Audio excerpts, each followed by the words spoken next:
That was a very fancy intro. Good afternoon, everyone, and welcome to the final webinar of the year. 2020. I think there's a lot of us that can't wait to see the back of it. Today we've got Zoe with us.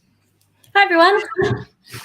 And today we are going to be talking about something that is very important to all of you, and also something that we get asked a lot is things to consider for your end of year rollovers. Now, for schools, universities, that's pretty obvious.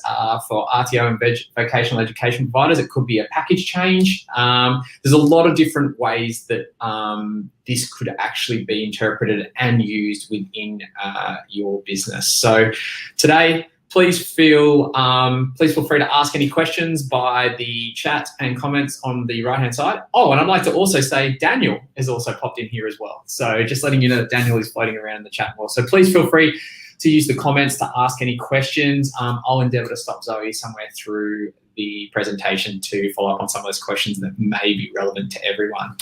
But without further ado, I'm going to pass on to Zoe. Wonderful. Fantastic. Thank you so much, Adam.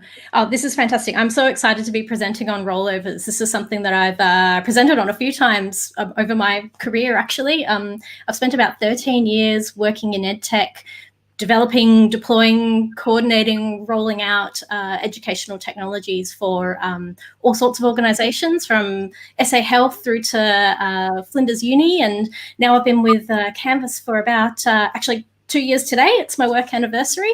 So I'm really excited to be here to present on this topic. Let me flip to my next slide. We're going to jump straight in. All right. So rollovers, let's have a look. So rollover plans, your rollover plan. When we talk about rollovers, really, we're talking about your plan for getting ready and being prepared to go live with the new study period. Rollovers might be something that you do maybe just once a year. There might be something that you do twice or 4 or a couple of times a year with every new study period, or there might be something that you do all of the time. Maybe you have courses that are constantly starting and concluding at all sorts of cycles in lots of different syncs. So this might be something that is a continuous process for you, but for everyone, it's going to be a little bit different. I've broken down what I think makes a successful rollover plan into 4 key components. The first one of those components is, and this sounds a little bit cliche, but the first one is to have a plan. It's really important to understand what all the roles and responsibilities are for the people who are going to be part of executing your rollover plan in your school. That might be people who are directly within your team. It might be lots of other teams around your school or your organisation who are all going to play a part in setting up courses for the new year. It may also involve external organisations. Perhaps if you have IT being supported by a third party or other types of tools and systems, and you need to be prepared to bring those people in to enact your rollover plan. So make sure you understand what the roles and responsibilities are of everyone who is going to be a part of this process. The second part to understand is the order of operations. So what needs to happen and in what order is it going to happen? Obviously, you can't, for example, perform course migrations, bringing new content in to the New Year's courses until those courses exist. So course shells need to be created first. Understand what all the pieces are and understand what order everything needs to happen. The third part of your plan is if you have any new technologies, any new tools, anything that you're going to be rolling out as part of the new school year, make sure that's included in your rollover plan. So if there's any training, any support, anything that you need to be helping with the rollout across your organisation, so remembering training for instructors, but also support for students who are going to be using those new tools, make sure that's all included in your rollover plan so that everything is in place on day 1, ready to go. And the next part of your plan, the fourth part of having that plan, is looking at your deadlines. So we've talked about roles and responsibilities and the order of operations, but I want to call out specifically making sure that you understand when everything needs to happen by. When are all of these different pieces going to fall into place? When do we need to have these different points finished by so that the next team can do their job? Some of that is going to be things that we've just called out, like making sure course shells are created, those empty courses for the new study period are there, ready to go for content to be imported into them, making sure that teachers have ample time to get into their courses and start creating and updating the content that they need to update. And then finally, of course, making sure that all of your courses are ready to go live on the first day of teaching. So those are the 4 parts that are part of the first tip, tip number 1, of having a plan. Now, tip number 2 is understanding how your student information system actually works. There's no doubt going to be several different student information systems used by the people who are watching this presentation. So I have to talk about this just a little bit kind of generically, I suppose. But the point of tip number 2 is to understand what this means for you. How does your student information system or your student management system work for you in your context? When it comes to creating those new courses for the new year, is that something that your student information system is going to do automatically? Or is there some manual or semi-manual intervention that you need to do to go in there and make sure that those courses are being created and everything is ready to go? Is there any cleanup required as part of that process as well? Lots of student information systems will put new courses into your Canvas environment without all of the study period information, like the year and the study period they're being taught in, attached to those sysids, those unique identifiers on our course. So making sure that we're either adding them in as the courses come in, or appending them as we're concluding and rolling up our courses that have just finished, to make sure that we're making room for all those new unique courses to come through. And then the last point on understanding how your SIS works is understanding if you need to do anything to conclude all the courses that have just finished running. Some situations this may happen automatically. You might have terms set up or dates on the ends of your courses that will roll up those courses once they're all done with their teaching, or you might need to go in there and conclude them yourself. So understand how this is going to work in your situation is going to help you back on that first point of having your plan and knowing what all of the moving pieces are. And just following on to that as well, remember with any of these elements here, if this is a little bit more strategic to the business and the direction that you wish to go, please feel free to book in some time with your CSM and we'll endeavour to understand what you're trying to achieve and basically work out the quickest and most efficient way to make sure you can clean up your site, getting it ready for your SIS integration as well. Thanks, Zoe. Wonderful. Okay, rollover tip number 3 is designing a content migration strategy. Broadly speaking here, there are 2 different approaches that you can take to rolling over course content. The first is that all or nothing approach, taking the course that was just taught and copying it verbatim into the next year's course shell and teaching out of that. Alternatively, you can do a bit more curation of your content. So you can cherry pick from one or even multiple sources to bring together the content that's going to make up the new course for the new school year.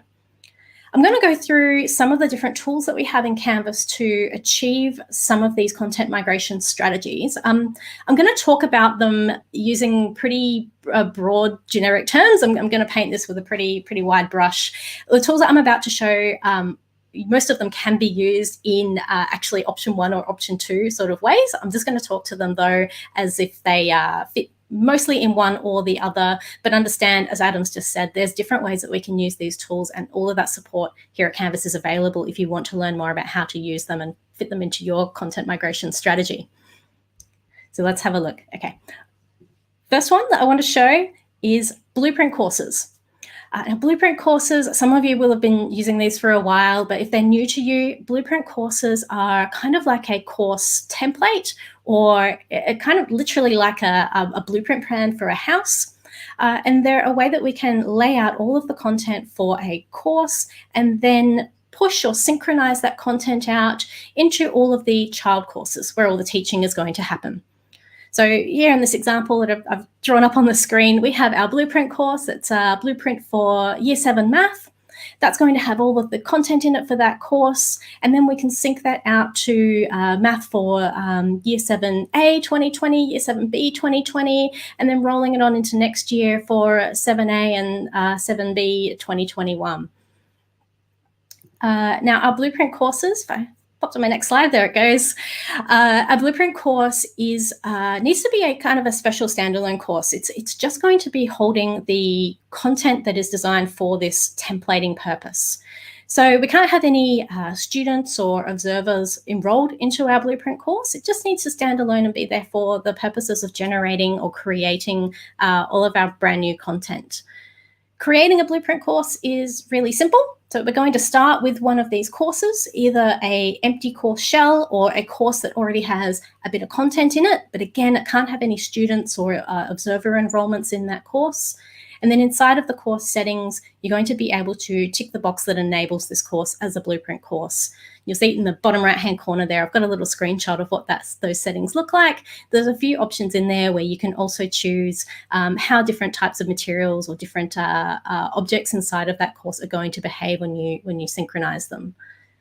Once your course is set up as a Blueprint course, you see in the screenshot just above it there, you get this marked with a number 1 up there, this little blue kind of tray, I guess, that you can click on, and it's going to pull out this tab where you'll have all your options to associate those child courses with your Blueprint. So these are all the courses that will accept content from the Blueprint template. And then you'll also be able to sync the courses from that menu as well. Blueprints also have sync history, so you'll be able to see a record of everything that has been synchronized with those courses over time. The next option, the next thing that I'm going to share now is the course copy tools. So you'll find these inside of your course, inside of your settings screen, over on the right-hand side, where you have the options to copy course content, import course content, and also export course content as well.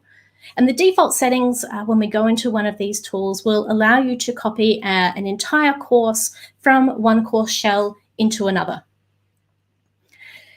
You'll see in the settings we've got in the screen there that as we're creating our new course, we have options here to name the new course, set up a new course code for the new study period. We can set our start dates and our end dates for our course into the future, associate it with a term if we want to, and right down the bottom, we've even got the option there to adjust event due dates, shifting them all into the new year. And on the back of course content, we're going into option 2 now, cherry picking of our content. We actually have the option in there to select specific content as part of our import or our copy process. So by using this course import tool, you're going to tick on the option right now on the bottom of the settings to select specific content. And then on the next screen, you have these options here to go through all of the content in that course and specifically choose the pieces that you want to copy across into the course that you're rolling over.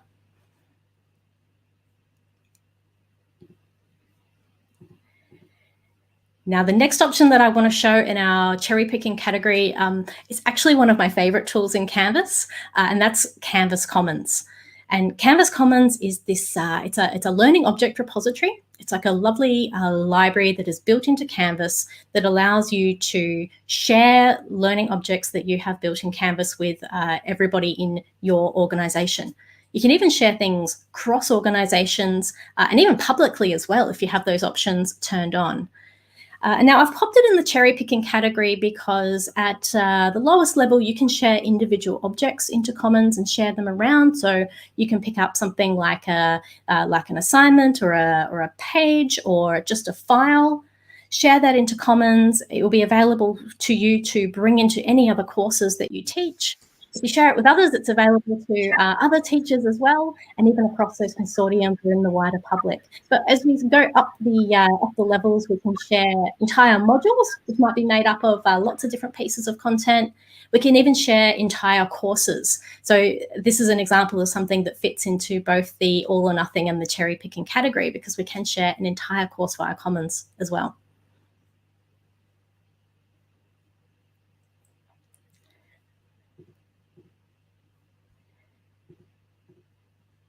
All right, I'm getting into rollover tip number 4 now, and I think this one is perhaps one of the most important actually in the entire list, because this is putting the focus back on your instructors. Number 4 is all about empowerment, making sure that your instructors are going into the new teaching year feeling confident, feeling comfortable with using the learning technologies and using their learning management system, and being ready to start using these tools completely naturally, just as a normal extension of their teaching.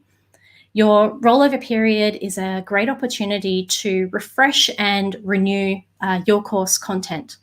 So make sure that as you're doing your rollovers, when we go back to looking at timing of your rollovers, it's great to, wherever possible, to give your instructors ample time to go into their courses before they're published, before students have access to them, and to let them get in and start refreshing and updating the course content that they're teaching with. This includes just some obvious updates, like things like your assignment due dates, quiz due dates, things like that do change year on year. But it's also important to look at how we're presenting information in our courses. Is the way that we were presenting content last year using maybe certain types of technologies or plugins or file formats, is that still relevant to us going forward? Are there new and better ways, better tools that are available to us in our organization that we're able to utilize and spend a bit of time during this downtime period over rollover to update that content and present it for the new study period all refreshed and renewed? Which brings me into the second item on that slide there, is around creating a safe space, an opportunity for your instructors to learn through experimentation in an environment where they're not going to be doing it in a live site. You know, there's a little bit of, it's a little bit daunting as an instructor, particularly if you're a bit new to using Canvas or any learning management system, to be going into your live course and trying to figure things out in a place where everyone is possibly going to see your mistakes, right? That's just terrifying. So it's so easy to give your instructors the space to play with things, make those mistakes, make those learning opportunities, doing it in a way that is not going to be as public as inside of their live course. I love to encourage Canvas administrators to set up sandbox courses for all of the instructors in their organization. Sandbox courses are simply just regular Canvas courses. There's no special settings or anything like that about them. They're really just Canvas courses that you have just enrolled that one instructor into. You might want to sit them all in their own sub-account just so that they're out of the way and not included in any of your reporting or your analytics. But then they are just that space where that instructor has that room to go in and experiment and start building things. You can actually use some of those different tools that we looked at a moment ago, things like Commons and the course import tools, to pick something out of a sandbox course and actually bring it into a live course. So if they've spent a lot of time building something incredible in their sandbox and it's now production ready, really easy to pick that up and take it into the live environment. And that brings me to upskilling opportunities. Rollover period is a great opportunity to introduce all of those new features that are available to your instructors, either things that you have deployed, new technologies in your organization, or the new features that have become available in Canvas over the year. And I've actually got a couple of them here that I'm going to take you through now. Let's have a look at what's been released over the last few months. 2020 has actually been a incredibly busy time for us in the space of releases. Throughout sort of Q1 and Q2 of this year, we hosted the Ready Releases initiative, where every week we were deploying brand new features into Canvas, and lots of them relate to this topic of rollovers and getting our courses ready for the new year. So let's have a look at some of those. The first one that I want to share with you is looking at direct share. So this is an option that allows you as an instructor or an administrator to copy individual course items from one course into another course, or to even share them from your course and send them to another user, giving them the option to put it wherever they need to use it inside of their courses, their live course or their sandpit. This change replaces a workflow that some of you might have been using, where you were taking an object and then sharing it into Commons so that you could then bring it down into the other course. Now, instead of having to wait through that workflow of going to Commons and waiting for it to sync and bringing it back, we can now share the object directly to our other course or another person. You'll see highlighted on the screen there, I've got two options. If we click on the little three dots menu next to anything in our Canvas course, we can send to or we can copy to. Now, if I'm using send to, I'll click on send to, and then I'm asked who do I want to send this object to. So I can send it to a person. I can search for them via their email address, and I'm going to see other instructors or other roles that can manage content inside of my Canvas course in this drop-down list here. So when I send it to them, they're going to receive it like this through their inbox. They're going to see, oh, I've received some content from Doug Roberts. I can preview that content. I can import that content into a course that I have teacher permissions to modify.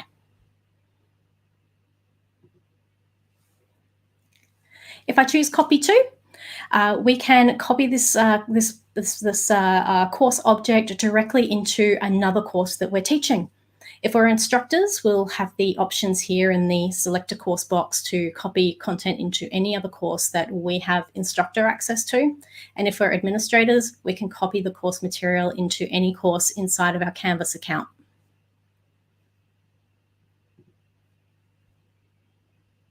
Now, the next option I want to present is looking at bulk updating of assignment dates. So this was another new feature that came out in the first half of this year. We've added an ability here to bulk update all of the due dates and the availability dates across all of the assessments in your course all at once. So this saves you now from having to go in and do this one by one individually through every assessment piece. You'll find this under the assessments page inside of your course. Up again in that three dot menu in the top right hand side, there's an option up there to edit your assignment dates. And when you get there, you'll see a page that looks a little bit like this one.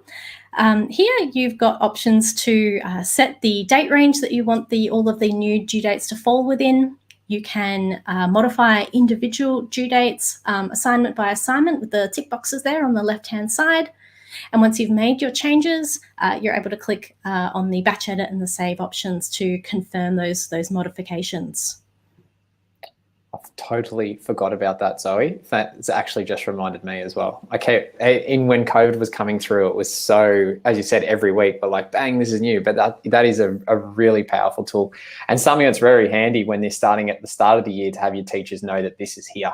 It is definitely very important. So yeah, that's awesome.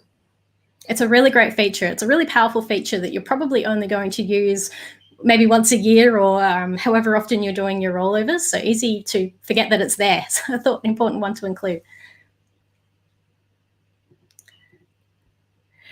Okay, and the next feature that I want to point out is a new feature that's been added to the Blueprint tool.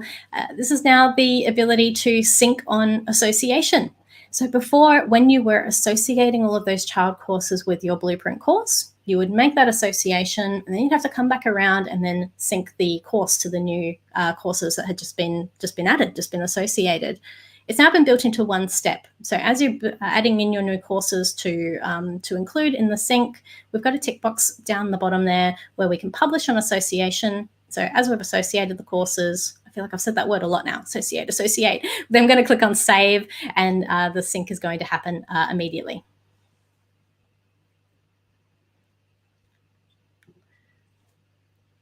Okay, and this next feature, the last one in my set, this one's actually just a little bit of fun.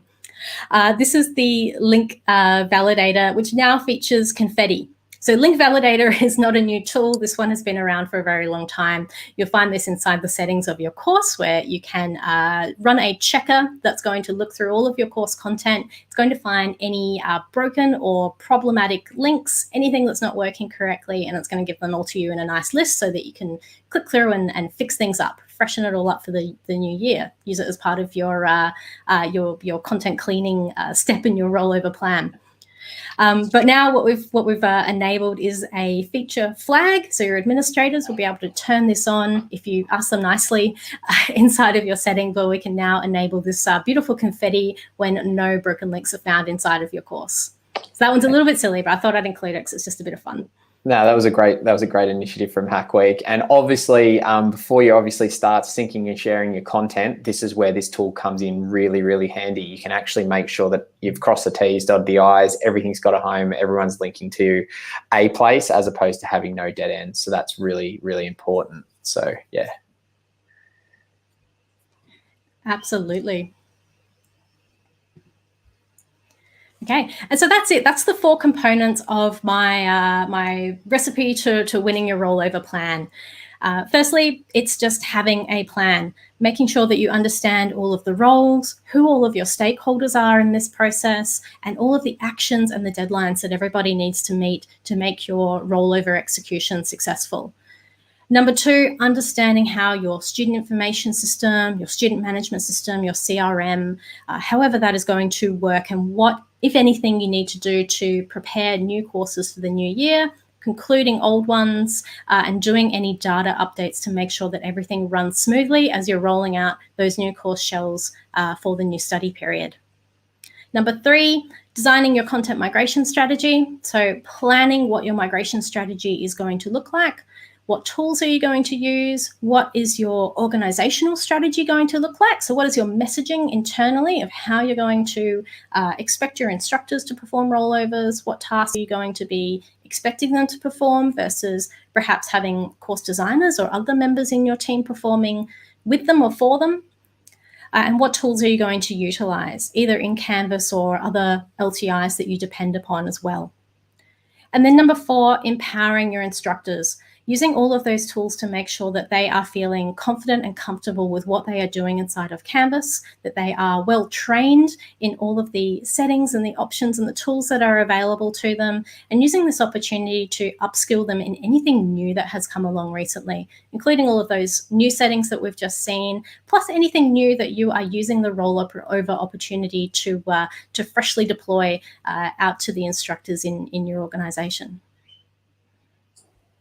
I think one of the things is it's really good seeing in that very clear, concise list there, because what you're essentially wanting to do is, depending on how your SIS transports data into Canvas, will actually have an effect on what content migration strategies you can do. Or alternatively, say for instance, if teachers are working collaboratively on a course and they want to get that information in, what's the best tool they can use? Once again, the 2 key things there are having a plan and empowering your instructors. I mean, developing a course that all teachers or faculty are enrolled in, that they get up-to-date information about changes or how to use certain things. Use those, empower your instructors, use those courses as like a minimum benchmark. So when new people come on board, they can slip straight into what you and the business are trying to achieve. All those sorts of things taken into consideration create a much better long-term plan, and also assists when you contact your CSM about execution. It's less about the functionality, it's more about the journey to a certain extent. That is wonderful. Now, Adam, I haven't been watching the chat. Did we have any questions, anything that we want to pick up and address?